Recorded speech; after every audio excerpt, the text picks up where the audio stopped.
Yang efisien itu semacam apa sih? Bursa dibilang efisien, bursa efek disebut efisien, jika mampu membagikan, men-sharing informasi, semua informasi ke semua pihak pada saat yang bersamaan. Mhm, Itulah efisiensi dari bursa berefek. mhm. Dan pertanyaan informasi apa? Ya semua.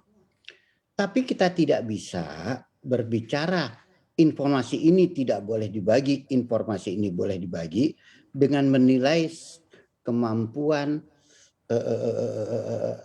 intelijensia dari para investor. Oke. Biarkan waktu berlanjut. Jadi buat saya agak nggak ngerti alasan apa untuk menghapus kode broker. Kalau alasannya adalah di luar negeri, enggak loh. Kita bisa bilang kita lebih bagus loh. Bukan berarti Mhm, luar negeri lebih bagus. Ada lagi kata-kata mengatakan, oh supaya asing itu nggak ketahuan beli enggaknya. Tadi saya dengar katanya Pak Antoni jual beli, asing jual beli. Emang kita tahu asing itu beneran asing atau enggak? mhm. Dengan tata cara perdagangan di dunia sekarang, Ibu Maria buka akun di bank di Singapura, pakai custodian, dianggap asing jual belinya. Kita nggak Oke. pernah tahu kok itu asing atau enggak. Yang ketiga adalah menarik mengatakan teman saya Pak Sanjen selalu bilang senior saya, Mhm. biar orang selalu fundamental. Lu gimana sih? Apakah seorang dokter harus mengerti fundamental untuk investasi? Apakah seorang Oke, lawyer harus mengerti fundamental? Orang tata cara dagangnya juga berbeda. Yang oke. sangat tidak masuk akal buat saya kalau alasannya adalah bandwidth. Kalau alasan Mmm, bandwidth ya mhm, efek investasi aja dong. Jadi buat mhm. saya nggak setuju dihapus.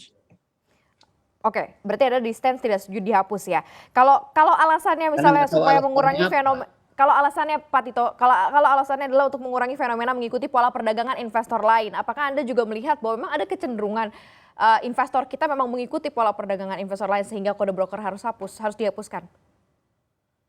Emang kalau Elon Musk bilang Tesla bagus, orang lain nggak beli. Di dunia Mhm, memang sudah begitu kok. Dan investor itu nggak bego. Investor itu pinter. Orang itu yang invest di pasar modal, di bursa, itu atau pinter atau punya duit. Orang kalau udah punya duit pasti pinter. Jangan di underestimate dong investor kita. Kalau dia ikutin contoh nih, ada memang beberapa teman saya, dia orang pinter punya uang, yang diikutin adalah sekuritas BUMN dan sekuritas asing. Terus mhm, salahnya di mana? mhm.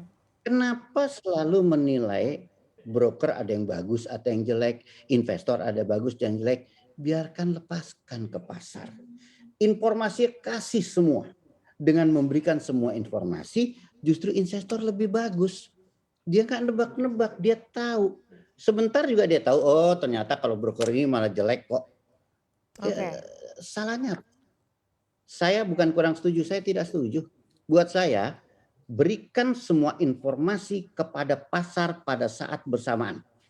Dengan itulah bursa efek yang efisien. Dengan informasi diberikan, silakan investor itu bikin decision. Kalau dia bingung, dia tanya broker. Tapi jangan mendikte. Buat saya ini semacam intervensi pasar. Gimana aja, Mhm. lepasin informasi. Saya tidak setuju tuh. Jangan lupa untuk install aplikasi CNBC Indonesia yang tersedia di App Store dan Play Store dan ikuti terus perkembangan ekonomi bisnis terkini hanya di CNBC Indonesia Beyond Business.